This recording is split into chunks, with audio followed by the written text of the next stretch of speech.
to speak English and to speak to count in French. And they see the teacher saying, I'm gonna teach you all how to count today. And this actually happened. 1 through 4th grade, one class. It was country school. And she said, y'all repeat after me. She said, say one. He said, say one. Say two. You know what say two means, you know that. We all got up and left. No. She said, well, you say two. That's all we knew when you said say two, that's all. We got out of that. Say two means we're done. It's finished. Say two.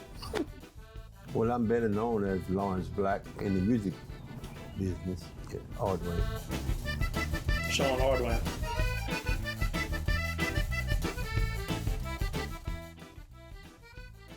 Well, it was a musical thing because Daddy played all his life, and we were 14 in the family on the farm.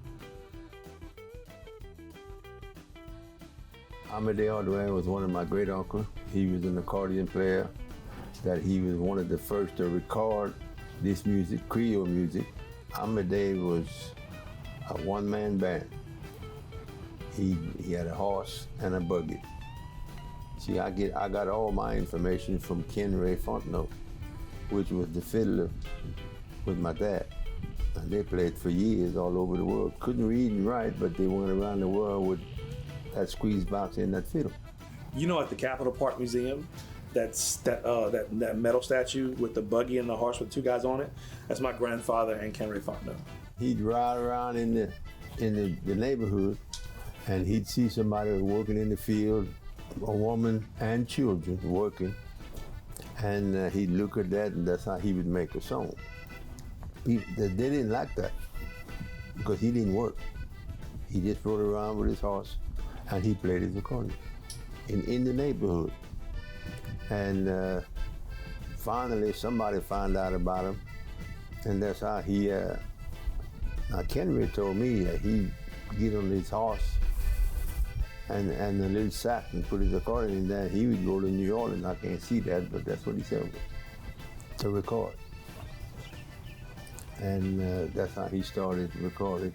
Then later in the years, he got a fiddle player, which was a white man, Dennis McGee. And they started recording together.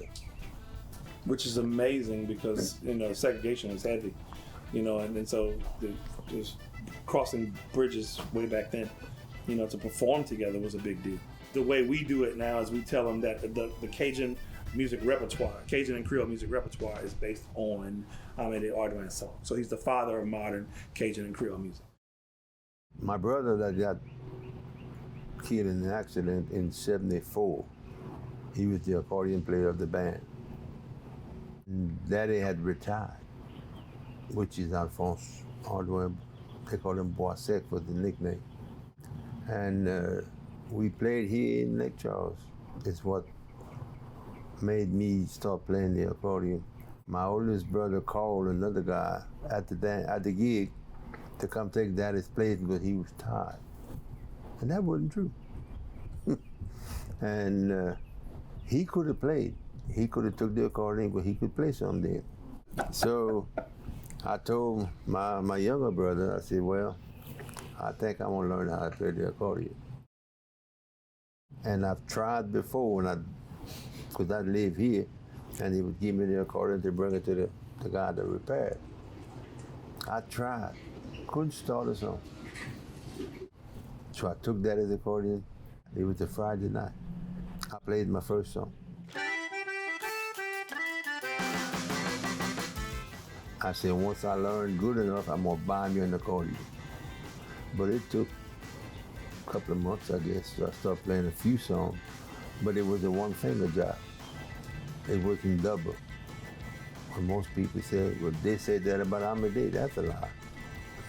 What it means is when you play an accordion, there's 10 buttons, 9 notes. And so you can play it like this, like single, or you can do octaves. We started the Ardoin brothers. It was Morris, me, Russell, and Ken Ray. Ken Ray was the fiddler. And Uncle Bud. Yeah. Gustav, the one that got deceased, he got right where Goldman Thibodeau lived. He got killed on that corner right there. My other brother, he could sing and he was a drummer. So when I learned how to play a little bit, so Daddy would play half of the dance, and then I'd play the ending. That's when it was better in high. Everybody was high. They didn't know better.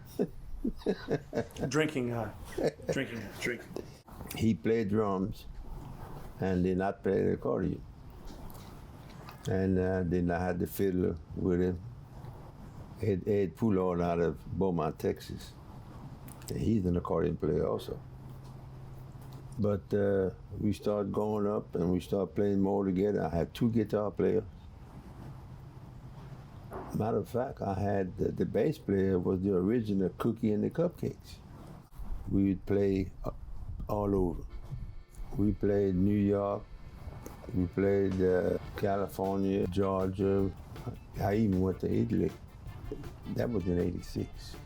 Only loved it. All the festivals I've been all over, and they was first thing they would ask, what's the difference in Cajun and Zydekool? Actually, there's 3 different genres. There's Cajun music, Creole music, and Zydekool music. Right? So Cajun and Creole, as I mentioned before, Alphonse Ardoin is the father of Cajun and Creole music. All the songs are based on his songs. And now, of course, now we're into a whole nother zone musically. So we've definitely jumped off that. But traditional Cajun and Creole music based on his songs, right? So Zydekool music is a totally different animal. So if you look at it geographically, you got the Cajun and Creole music, which I call prairie Creoles. We're prairie Creoles.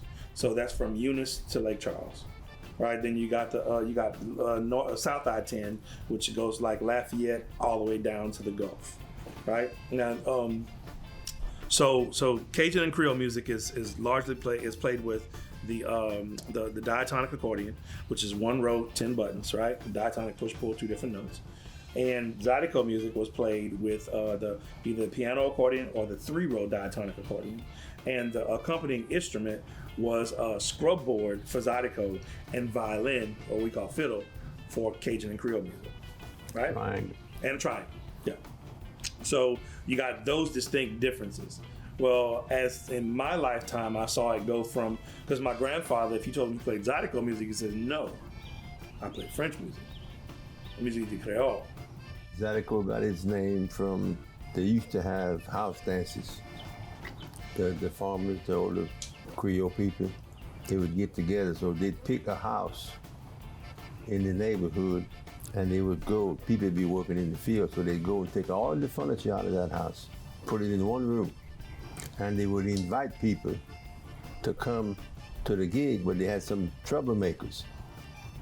So what they would do then, he said, Zydekool à soir, c'est non quintet. I mean, Zydekool tonight. Zydekool was going to have a dance at that person's house. And that's how the Zydekool name came out.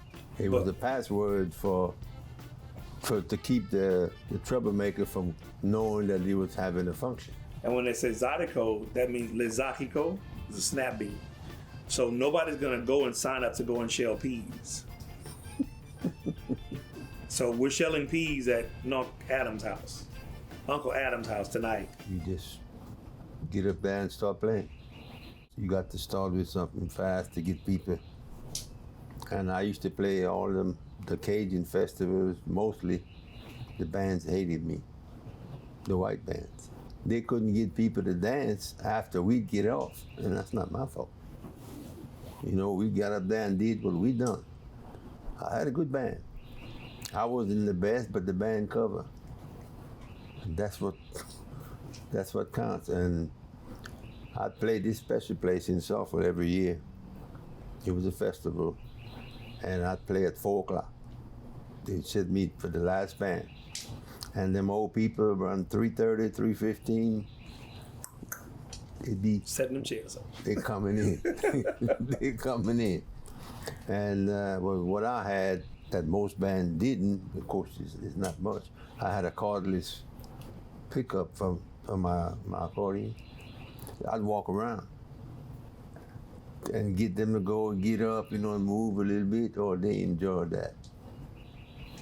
He was a trendsetter.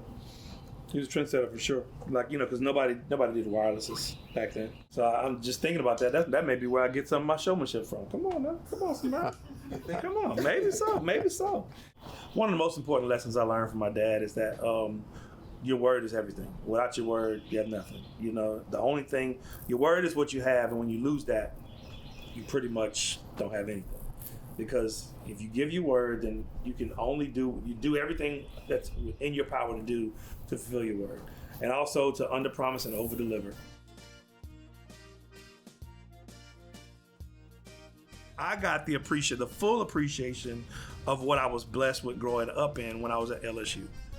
So I'm at LSU, I'm trying to figure out what kind of career I'm wanting to learn and earn. And after about 2 years in, I go, wait a minute, I have a family business that is steeped in tradition I'm fourth generation. If I just put all of my talents and gifts and into this, then we can help proliferate and just grow it and bring it into this generation. Because I saw, and I still see, the validity of our genre and the value of our genre. It is something that can be worldwide. We have the dance, we got the music, we got the food, we have the culture, we have the swag, we have the language. We got everything you need to become the thing, And so that's been my goal ever since I realized that when I was at LSU. Everybody, the young generation, when I was playing, it wasn't that many accordion players. But then when the Zydekool part switched over to that, the young generation now, they don't want to work. They figure they can get out there, well, I'm going to be like Chris, I'm going to be like Gino or whatever. That don't work. You got to build it up. It takes a while. Well, stick with it, that's all I say. If that's what you want to do, put your mind to it and do it.